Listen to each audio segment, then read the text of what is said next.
교회의 본무라고 제목이 되어 있죠. 본무라는 것은 본연의 임무라는 뜻입니다. 교회는 과연 무엇을 하는 공동체인가? 교회는 과연 무엇을 하면서 이 땅을 살아내야 하는가에 대해서 한번 살펴보려고 합니다. 우리가 지난 시간에 교회는 세상에 속한 것이 아니다라는 것을 살펴봤습니다. 교회는 하늘에 속한 것이다. 예수님께서 직접 그렇게 말씀해놓고 올라가신 것을 확인했습니다.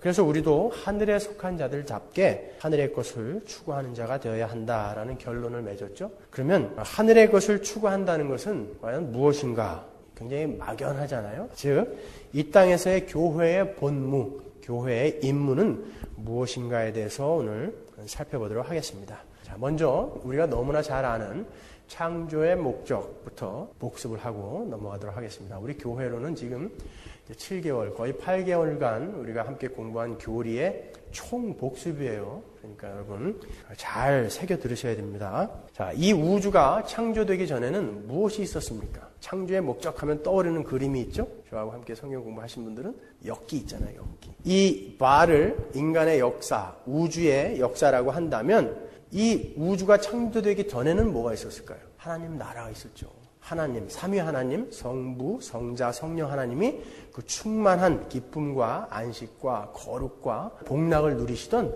그런 하나님의 나라가 있었습니다. 그러면 언젠가 이 우주가 불타 없어질 텐데 그러면 이 우주의 역사가 끝난 이후에 여기에는 뭐가 있을까요? 역시 하나님의 나라가 있죠. 이 하나님의 나라는 근데 이 창조 전의 하나님 나라와 사뭇 다른 게 있습니다. 뭐가 다를까요? 하나님의 백성들이 들어가 있다고요, 여기는. 여기는 삼위 하나님만 계신데 이 우주의 종말 이후에 그 하나님 나라에는 하나님의 백성들이 들어가 있게 되는 것입니다.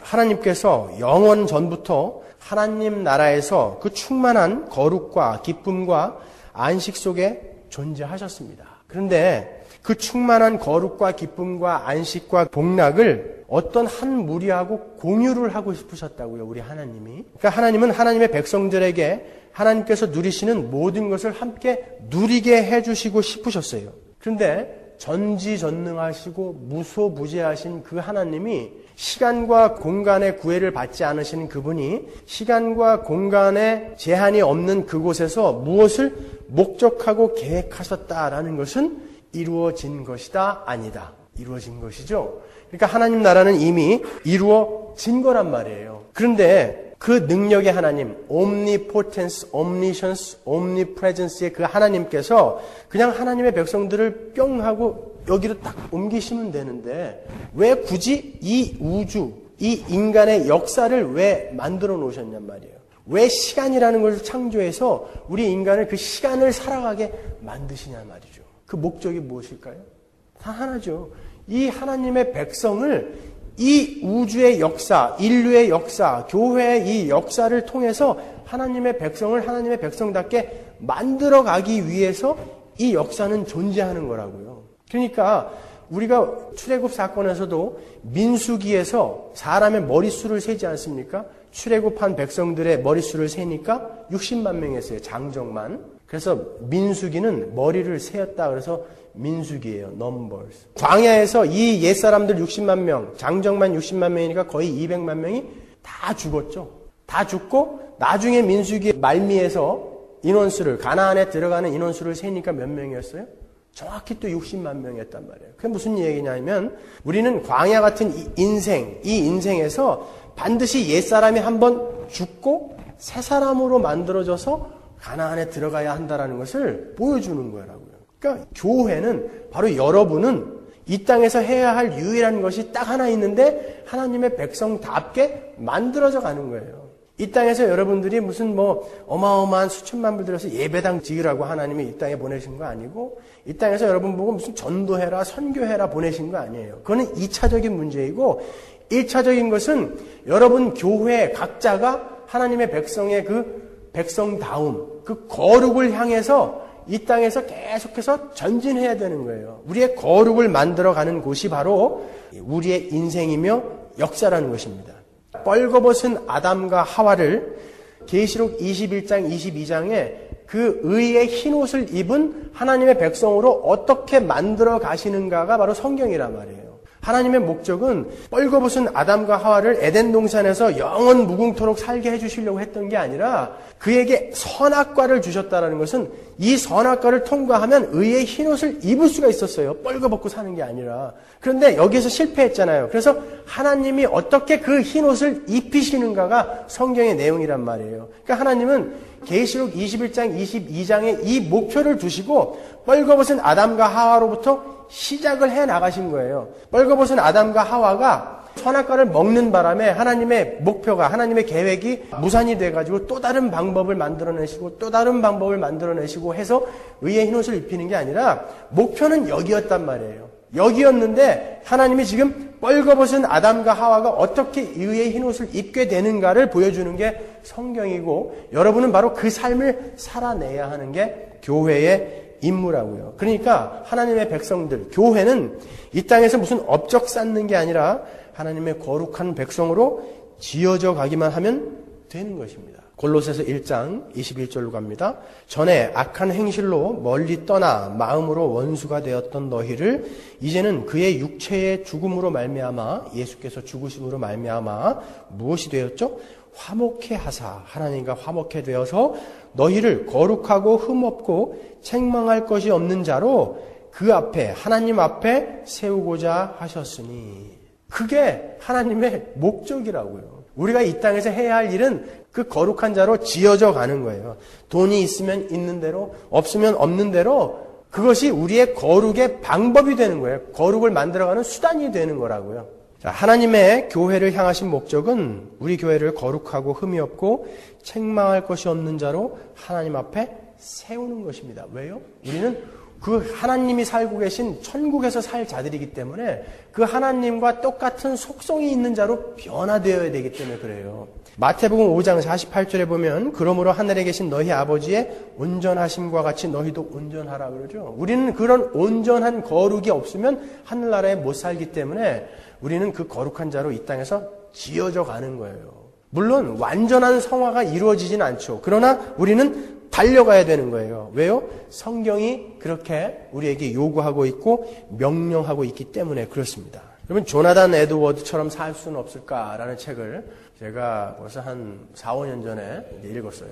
그 조나단 에드워드라는 분은 굉장한 분이에요. 미국의 영적 대각성 운동의 최고 선봉장이자 많은 그 하나님의 종들에게 영향을 미치신 분이죠. 오죽하면 마틴 로이드 존스 목사님이 존 켈빈이 에베레스트라면 조나단 에드워드는 히말라야다 이렇게까지 이야기했을 정도로 어마어마한 분이세요. 그분의 책이 굉장히 어려워요. 어렵긴 하지만 한 번씩 여러분 꼭 읽어보시기 바랍니다. 제가 우리 청년 몇 명에게나 사다 줬는데 거기에 보면은요 그 조나단 에드워드 목사님은 그렇게 경건하고 그렇게 실력 있는 분이었는데 뭘 했는지 아세요?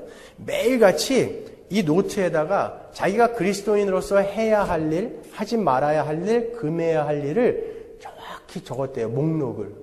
그리고 아침마다 읽으셨다는 거예요. 그리고 저녁마다 확인하셨대요. 그리고 일주일마다 다시 점검하시고 한 달마다 다시 점검하시고 1년마다 다시 점검하시고 그렇게 해갖고 계속해서 자기가 실패했으면 그 원인을 분석하고 해가지고 계속해서 자기에게 쳐나가야 될 것들은 잘라나갔다라는 거예요. 근데 우리가 뭐라고 하나님이 다 하실 텐데 우리는 늘 실패할 거야 이러고 있냐 말이에요. 노력해야 된다니까요. 우리는 데이빗 브레이너드나 마이틴 로이드 존스 목사님도 조나단 에드워드 목사님에게 그걸 배워가지고 매일매일 목록을 확인하셨대요. 하나님의 주권이라는 것은 그러한 생각이 드는 것조차도 하나님이 허락하시지 않으면 안 된다라는 것이지 하나님이 어차피 우리를 거룩하게 만들어내실 거야. 우리는 아무것도 안 해도 괜찮아는 아니란 말이에요. 우리는 피가 나도록 싸워야 된다잖아요. 너희가 아직 피 나도록 싸우지는 않지 않았느냐라고 이야기하는 것처럼 우리는 계속해서 노력해야 된다는 거예요. 달려가야 된다는 거예요. 어디로요? 거룩으로요.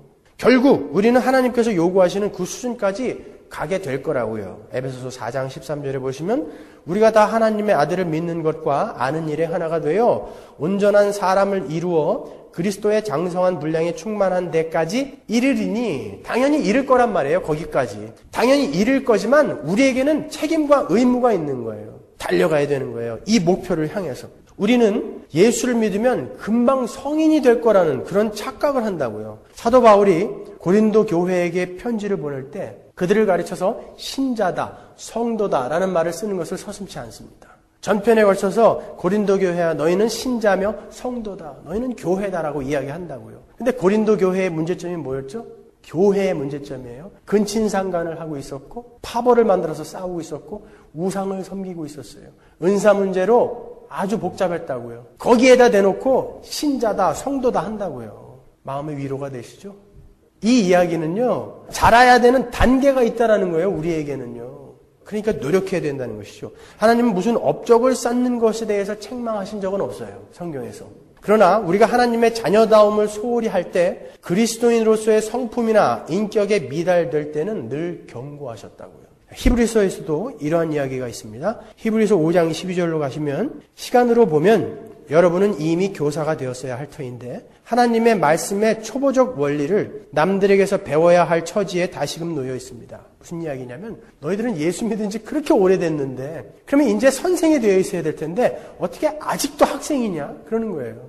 예수 믿은 횟수 가지고 자랑하지 말라는 거예요. 그것과 신앙인의 그 신앙은 아무 상관이 없는 거예요. 너희가 참 신앙인으로 자라있는가? 그걸 보라는 것이죠. 여러분은 단단한 음식물이 아니라 젖을 필요로 하는 사람이 되었습니다. 아직까지도 젖 먹어야 된다는 거예요.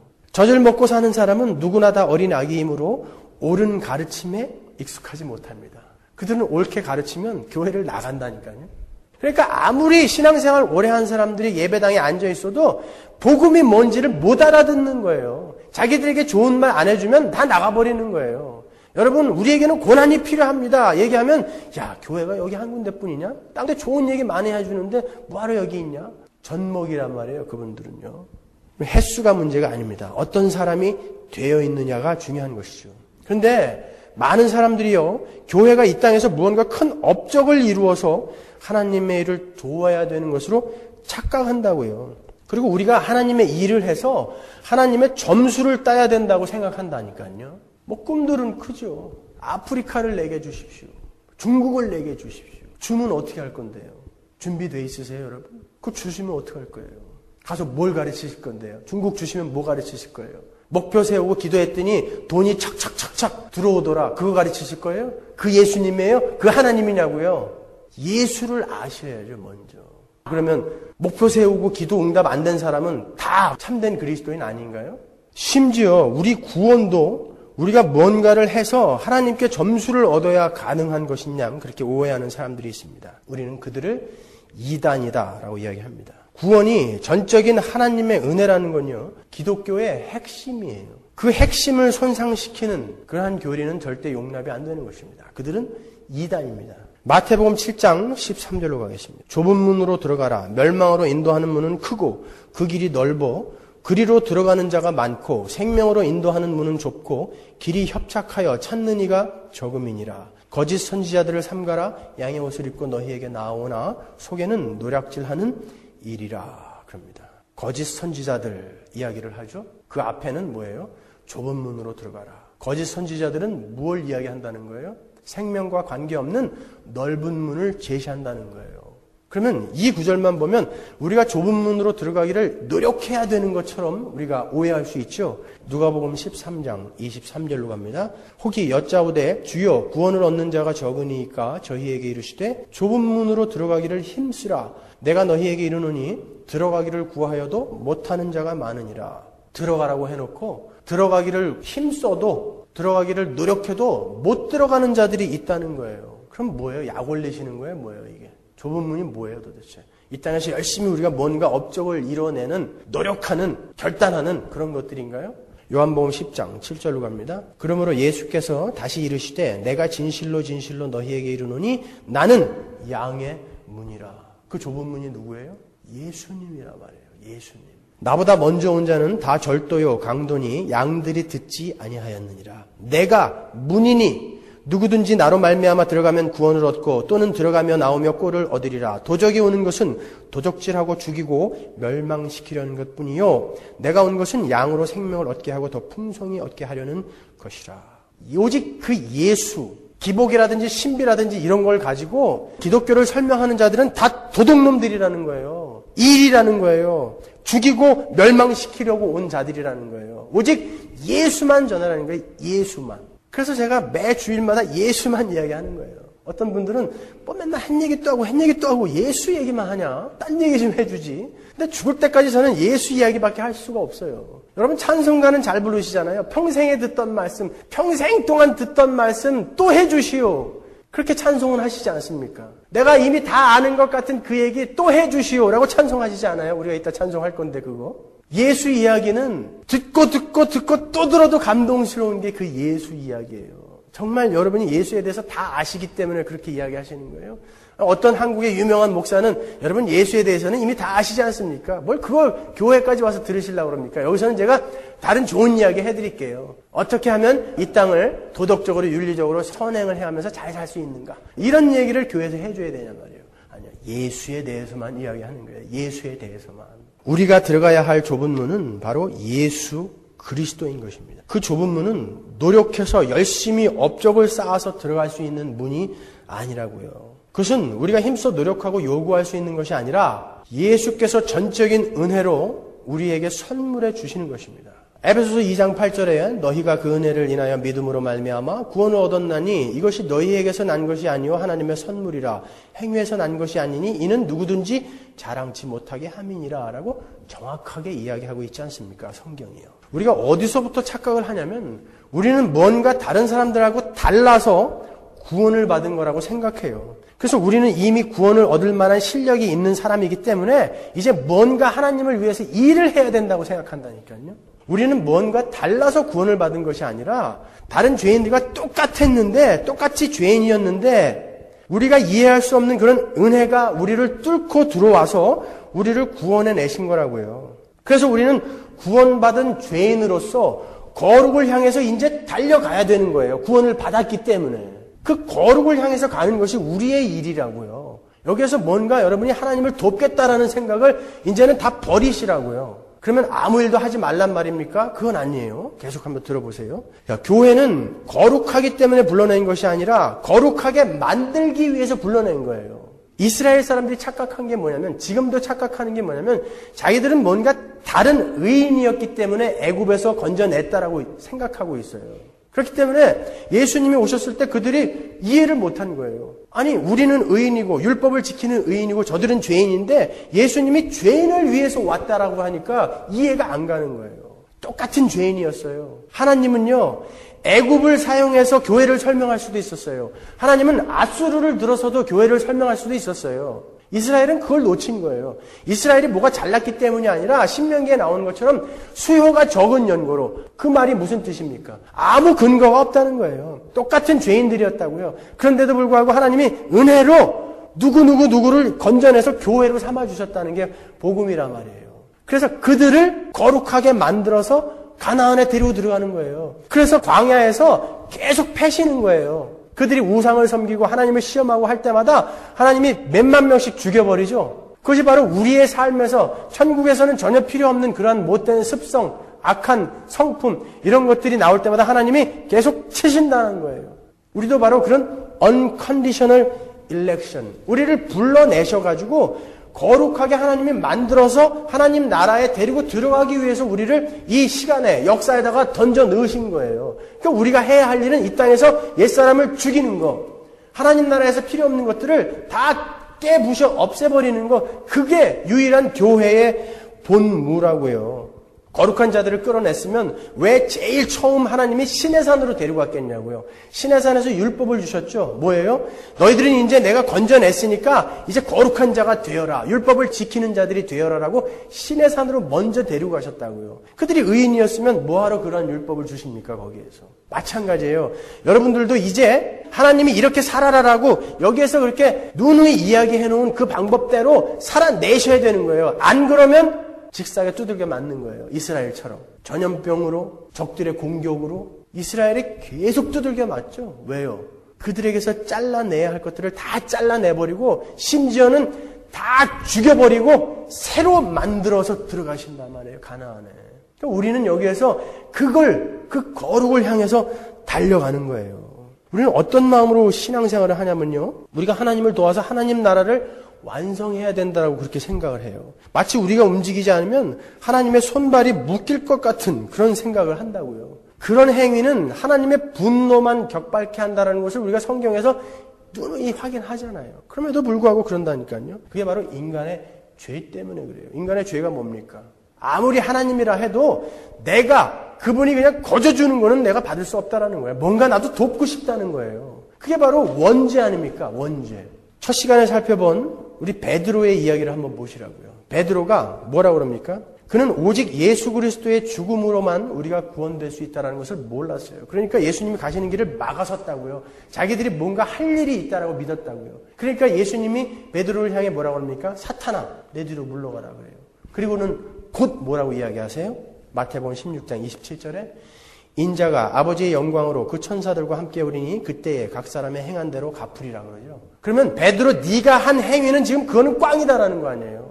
베드로한테 사탄아 물러가라 그래놓고 내가 다시 올 때에 각 사람이 행한 대로 갚으리라 그러잖아요. 그럼 베드로가 행한 그 행위는 아니라는 거예요. 그러면 우리는 뭘 해야 되는 겁니까? 그렇게 물어보셔야죠. 그 전에 24절에서 예수님이 이야기하신다고요. 나를 따라오려거든 자기를 부인하고 자기 십자가를 지고 나를 쫓으라 그래요.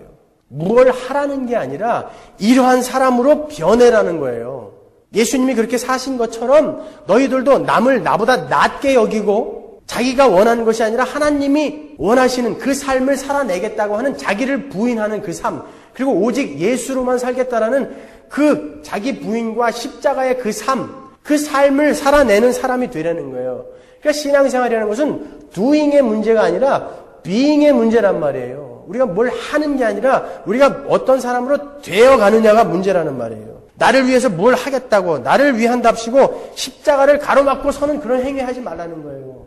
하나님의 백성, 그 교회의 목표요 책임이요 본질은 바로 성품과 인격에 관한 것이지 행위에 있는 것이 아니라는 것입니다. 그런데 자꾸 우리는요, 유대인 나쁜 놈들, 내가 그때 있었다면 십자가를 막아쓰고 예수님 못 죽이게 했을 거야. 우리는 그렇게 간다니까요. 그게 누구예요? 베드로라니까요. 예수님이 베드로를 향해 뭐라고 그랬어요? 사탄아 그랬단 말이에요. 우리는 거룩을 이루어가는 것이지 이 땅에서 업적 쌓는 거 아닙니다, 여러분.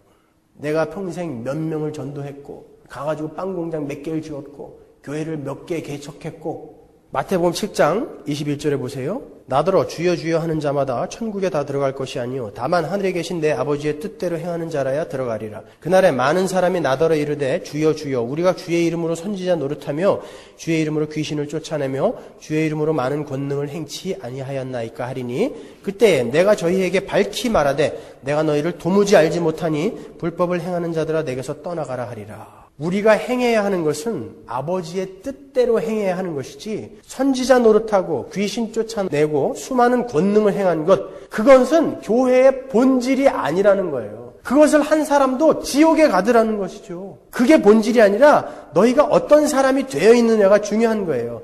교회의 본질은 자기를 부인하고 십자가를 지는 삶을 살아내느냐 못하느냐, 거기에서 찾아내야 되는 것입니다. 그리고 24절부터 뭐가 나옵니까? 연결해서 반석이에 지은 집과 모래에 지은 집이 나오잖아요. 둘 다 집은 지었지 않습니까? 오히려 모래 위에 지은 집은 더 멋있을지 몰라요. 반석에다가는 집을 짓기가 힘들죠. 기초를 하기도 힘들고. 모래 위에는 수월하게 지을 수 있죠. 휘황찬란하게 지을 수 있죠.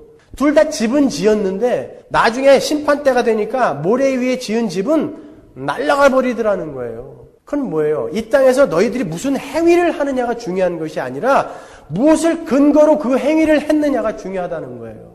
우리가 그 예수를 바로 알고 그 예수님의 그 은혜가 너무나 감사해서 도대체 가만히 있을 수가 없어서 한 행위와 뭐 사람들에게 한번 뻐겨보려고 한 행위들은 완전히 그 갈 길이 이렇게 다른 것입니다. 빌립보서 2장 1절로 갑니다. 그러므로 그리스도 안에 있는 무슨 권면이나 사랑에 무슨 위로나 성령에 무슨 교제나 긍휼이나 자비가 있거든 마음을 같이하여 같은 사랑을 가지고 뜻을 합하며 한 마음을 품어 아무 일에든지 다툼이나 허영으로 하지 말고 오직 겸손한 마음으로 각각 자기보다 남을 낮게 여기고 각각 자기 일을 돌아볼 뿐더러 또한 각각 다른 사람들의 일을 돌아보아 나의 기쁨을 충만케 하라. 그리고 5절부터 잘 보세요. 너희 안에 이 마음을 품으라. 곧 그리스도 예수의 마음이니 그는 근본 하나님의 본체시나 하나님과 동등됨을 취할 것으로 여기지 아니하시고 오히려 자기를 비워 종의 형체를 가져 사람들과 같이 되었고 사람의 모양으로 나타나셨음에 자기를 낮추시고 죽기까지 복종하셨으니 곧 십자가에 죽으심이라. 이 말씀 5절부터의 내용은 너희가 어떤 일을 할 때 예수님의 마음으로 하라는 거예요. 겸손하는 거예요. 죽기까지 자기를 낮추시고 복종하신 그 예수의 마음으로 겸손히 그 일을 하라는 거예요. 근데 그 일이 어떤 일이냐 하면은 사랑하고 긍휼하고 권면하고 교제하고 자비 베풀 때에 너희는 조심하라는 거예요. 그러한 일을 할 때에 너희들이 이 예수의 마음으로 하지 않으면 너희는 주여 주여 한다 할지라도 이 불법을 행하는 자들아 지옥으로 떨어져라 라는 말밖에 못 듣는다는 거예요. 그러니까 사랑이나 권면이나 위로나 이런 행위가 중요한 것이 아니라 여러분이 무엇을 근거로 그 일을 하느냐가 중요하다는 것입니다. 여러분. 그런 일들을 자랑삼아 하는 사람들도 얼마든지 있어요. 남을 도울 때 일부러 사람 많은 데서 그냥 떠벌리면서 도와준다든지 말이죠. 왜 자랑하죠? 사람들은 무슨 뭐 명품이다, 좋은 차다, 좋은 집이다. 왜 그런 걸로 자랑하죠? 자기 안에 내면적인 자랑할 거리가 하나도 없으니까 그런 걸로 포장하는 거예요. 그 자랑하는 거예요, 여러분. 정말 다른 사람들이 보기에도 안에서 충만한 무언가가 이렇게 흘러나오는 사람들은 그런 걸로 자랑하지 않아요. 사람들은 다른 사람에게 관심 없어요. 우리가 아무리 좋은 것 갖고 자랑한다 할지라도 금방 그 사람은 자기 손톱 밑에 가시에 관심 두게 돼 있지 그 사람이 뭘 갖고 있는가 절대 끝까지 부러워하지 않는다니까요. 오히려 뒤에 가서 시기하고 질투하고 욕이나 하지 않으면 모를까? 야, 고리배웠지. 지가 뭐 살면 얼마나 산다고 저런 걸 갖고 다니냐. 욕이나 하지요. 끝까지 안 부러워해요. 그러면 뭘 하시는 거예요? 그거 갖고. 1,500불, 2,000불짜리 백 들고 다니면 사람들이 뭐 굉장히 대단하게 봐줄 것 같냐고요. 예수로 만들어진 성품과 인격을 자랑하셔야죠. 그리스도인인데요, 우리는. 사도행전의 스데반의 죽음을 한번 보세요. 그는 성경이 뭐라고 묘사를 하냐면 성령이 충만하고 얼굴이 천사 같았다고 그래요. 그런데 뭐 했죠? 마지막에 딱 한마디 하고 죽었어요. 하나님, 저들을 용서하십시오. 자기를 돌로 찍는 자들을 향해서 하나님, 저들을 용서하십시오. 누가 한 거예요? 그 말은. 예수님이 하신 말씀 아니에요. 아니, 얼굴에 성령이 넘치고 얼굴이 천사 같았으면 뭔가 하나님이 일을 좀 많이 시킬 수도 있었잖아요. 아니, 성령 충만하고 천사 같은 모습 왜 저한테는 안 줘요? 지금 열심히 일할 텐데. 왜 그 사람한테 줘가지고 죽이냐고요, 거기서. 중요한 것은 하나님이 뭔가 일을 많이 시키려고 하시는 게 아니라 지금 스데반이 어떤 사람으로 변해서 죽느냐를 보라는 거예요. 예수 그리스도와 같은 그러한 마음으로 되어서 이 사람이 지금 죽고 있다. 내가 그를 보좌 우편에 서서 지켜보고 있다라는 거예요. 너희들은 그거 본받으라는 거예요. 스데반이 죽으면서 야, 폼나지? 난 이렇게 이야기할 수 있는 거야. 하나님, 저들을 용서해 주십시오. 나 이 정도 사람이다? 그랬을까요? 죽음 앞에서는 모든 인간이 진실해지게 돼 있어요. 제가 예전에 우리 청년들하고 빅베어에 한번 올라갔는데 죽을 뻔했어요. 이 키드니 스톤이 이렇게 내려오는데 제가 그때 뭘 하려고 그러는 찰나에 그렇게 고통이 왔냐면 그때 함께 올라갔던 친구들 중에 우리 청년들이 아주 사랑하는 친구가 한 명 있었어요. 근데 그 친구가 아직 예수를 안 믿고 있었다고요. 그래서 제가 저녁을 먹고 다 모아놓고 복음을 전하려고 그랬다고요. 근데 갑자기 옆구리가 아파보기 시작하는데 제가 그때 열흘 금식하고 한 30파운드 빠졌을 때였다고요. 뭔가 지금 내 안에 잘못됐나 보다. 그래서 제가 아는 의사한테 전화를 했어요. 거기서. 전화했더니 목사님 열흘 동안 뭐 드셨어요? 물만 먹었죠? 그러면 안 된다니까요. 어디냐? 그래서 옆구리하고 앞에 뒤가 다 아프다 했더니 거기 간이래요. 그 정도 통증이 오면 이제 가망이 없는 거래요. 저한테. 그래서 전화를 내려놓고 이제 죽었구나. 그래서 내려가는데 점점 더 아파요. 당해본 분 아시죠? 얼마나 아픈지. 곧 죽을 것 같아요. 아무것도 먹은 게 없는데 계속 토할 것 같고 이제는 말이 안 나와요. 숨이 안 쉬어지고. 그래갖고 911을 불렀다니까요. 근데 죽기 전에 내가 뭘 해야 돼? 내가 밥 먹고 해야 될 일이 있었잖아요. 복음을 전해서 저 친구가 지옥 가면 안 되는데 그래갖고 제가 억지로 입을 열어갖고 제가 그 데모하다가 끌려가갖고 온몸이 새카맣게 고문당할 때도 악소리 한 번 안 질렀던 사람이에요. 제가 그렇게 독한 사람이라고요. 근데 내 의지와 상관없이 눈물이 막 우리 청년들이 다 보고 있었는데 막 울었다니까요. 아파가지고. 그래갖고 제가 야 마지막으로 권수오라고 그래. 그래가지고 제가 복음을 전하려고 했던 친구였어요. 그리고 딱 한마디 했어요. 권수야 예수 믿어야 돼. 제 진심이었다고요. 저기 와 앉아있잖아요. 저기 머리 크네. 사람은 죽음 앞에서 무슨 호기 부리고 그렇게 안 된다니까요. 스데반이 그랬던 거예요. 그 죽음 앞에서 진심으로 하나님 저들을 용서해 주십시오 그런 거예요. 우리 보고 그 자리로 가라는 거예요. 성령 충만하고 천사 같은 모습으로 열심히 뭐 좀 해달라고 그러는 게 아니라 그 모습으로 변하면 된 거예요. 그러니까 예수님이 서서 그래 됐다 와라 데리고 가시는 거예요. 그것을 배우라는 것이지 베드로 이야기도 마찬가지예요. 3,000명씩 회개시켰고 안진뱅이를 막 일으켰고 거기에다가 우리는 관심을 두어요. 베드로가 감옥에 갇혔더니 천사가 와서 감옥 문을 부수고 막 보내줘요. 아나니아와 삽비라를 말 한마디로 그냥 팍팍 죽여버려요. 근데 베드로는 마지막에 어떻게 됩니까? 감옥에 끌려가는데 실컷 두들겨 맞고 나와요. 왜 하나님이 거기서는 그 베드로를 때리는 사람의 손모가지를 똑 부러뜨리지 않았을까요? 왜 또 천사를 보내가지고 그 감옥 문을 부셔주지 않았을까요? 그때는 베드로가 그때는 실력자가 되어 있었기 때문에 그래요. 어떤 실력자요? 사도행전 5장 40절로 갑니다. 저희가 옳게 여겨 사도들을 불러들여 채찍질하며 예수의 이름으로 말하는 것을 금하고 놓으니 사도들은 그 이름을 위하여 능욕받는 일에 합당한 자로 여기심을 기뻐하면서 공회 앞을 떠나니라. 이렇게 예수님을 위해서 자기가 능욕받는 것을 오히려 기뻐하는, 예수님이 나를 이렇게까지 대우해 주시다니 그러면서 기뻐하는 실력자가 되니까 그때부터는 감옥도 안 열어주고 그때부터는 자기를 때리는 사람, 이런 사람들 손모가지도 안 부러지고 기적도 안 일어나는 거예요. 처음에 우리가 젖먹이 때는 기도의 응답도 잘 이루어지고 한다고요. 그러나 우리가 점점 거룩을 향해 실력자가 되어가면 갈수록 하나님은 우리 스스로 이겨내기를 원하신다니까요. 베드로나 스데반의 삶에서 성경이 이야기하는 건 바로 그거라고요. 너희들이 어떤 사람이 되어 있느냐. 사도 바울도 마찬가지죠. 죽은 유두고를 살렸다고요. 수많은 사람들이 그가 쓰던 손수건만 갖다 얹으면 병이 나았단 말이에요. 그런데 사도행전의 마지막에 뭐예요? 묶여갖고 로마로 끌려간다니까요. 그건 뭐예요 도대체? 하나님이 사도 바울에게 더 많은 일을 시키기 원했다면 감옥에도 안 가게 만들어주시고 돈도 좀 갖다 충분히 대주시고 그랬어야 시간을 좀 아껴서 열심히 복음만 전했을 거 아니에요. 사도 바울의 업적의 반 이상은요 다 사도 바울이 감옥에 있을 때 일어난 거예요. 누가 한 거예요 그러면? 하나님이 하신 거예요. 복음은 사도 바울이 감옥에 있을 때 전해졌다니까요. 예루살렘과 온 유대와 사마리아 땅끝까지 하나님이 가신 거예요. 그 길에 우리를 거기에 동참시켜주는 거예요. 불러주는 거예요. 그러니까 감사하게 하는 거죠. 어디다 자랑을 하냐고요.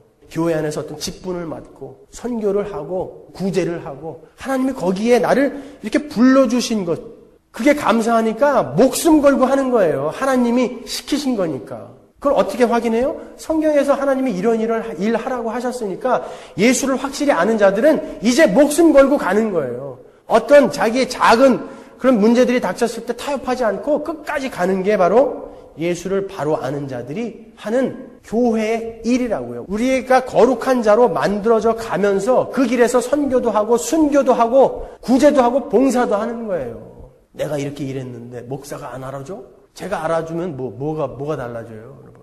이렇게 교회의 본질, 교회의 본문은 기독교적인 열심을 갖고 주를 위한 일을 하고 업적을 남기는 것이 아니라 어떤 사람이 되어 있는가가 중요한 것입니다. 그런 사람에게서는 하나님의 뜻에 맞는 행위가 당연히 나오게 되어 있다는 거예요. 그게 야고보서 아닙니까?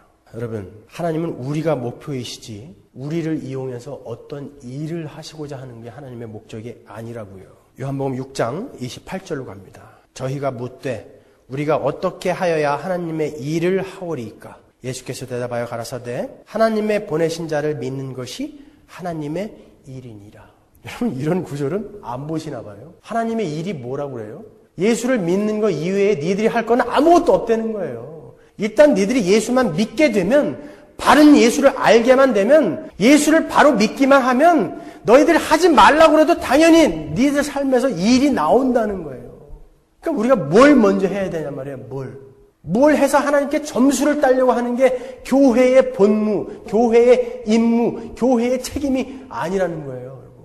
그러니까 예수를 공부하세요. 예수를 아세요. 하나님의 일이 뭐라고요? 하나님의 보내신 자를 믿는 것. 예수는 알지도 못하면서 선교다, 전도다, 봉사다, 여전도 해다, 남전도 해다 그렇게 자기 자랑, 자기 드러내기 위해서 다니는 건 이 불법을 행하는 자들아라는 질책만 받을 뿐입니다. 하나님의 분노만 격밟게 되는 거예요. 여러분 가나의 혼인잔치에서 항아리 6개가 있었는데 어떻게 돼 있었죠? 비어 있었죠. 그 항아리는 뭐에 쓰던 건 줄 아십니까? 유대인들이 항아리는 정결 예식 때 쓰던 거예요. 그들을 정결케 하는 물을 담아놓는 거였어요. 그런데 그 혼인잔치에 그 항아리가 무엇가 있었어요? 그 항아리에 비어 있었다고요. 그들은 율법을 지켰고 열심히 종교행위를 했던 자예요. 근데 왜 그렇게 항아리가 비어 있었다라는 상황을 거기에다가 보여주시는지 아시냐고요. 다 가짜였다라는 거예요. 빈 항아리 같은 행위들이었다라는 거예요. 거기에 예수 그리스도의 보혈을 상징하는 포도주가 꽉 차니까 잔치가 되더라는 거예요. 왜 우리가 기쁨이 없는 줄 아세요? 왜 우리가 이 땅에서도 이렇게 힘없이 나약하게 실패하며 살아가는 줄 아세요? 그 예수 그리스도의 보혈로 내가 꽉 채워지지 않았기 때문에 그래요. 겉만 번지르르 한 그런 행위들은 7 귀신이 다시 들어올 수 있는 그런 자들이라니까요. 그러니까 예수를 공부하라는 거예요. 예수를. 행위를 하느냐 안 하느냐는 중요한 게 아니에요, 여러분. 바른 예수를 근거해서 내가 일을 하느냐, 그것이 중요한 거예요. 일하려고 하지 마시고 예수를 바로 아십시오. 우리가 가야 할 길은 거룩이지 이 땅에서 대단한 거 만들어내는 거 아니에요. 그건 다 타버릴 거예요. 다 타버릴 거예요. 예수 바로 믿으면 안전하면 못 배겨요. 그래서 선교하는 거예요. 예수 바로 믿으면요. 죽여? 그래 죽여. 아유 고맙다. 오늘 천국 간다 나. 순교하는 거예요. 억지로 해서 되는 거 아닙니다, 여러분. 기도하겠습니다.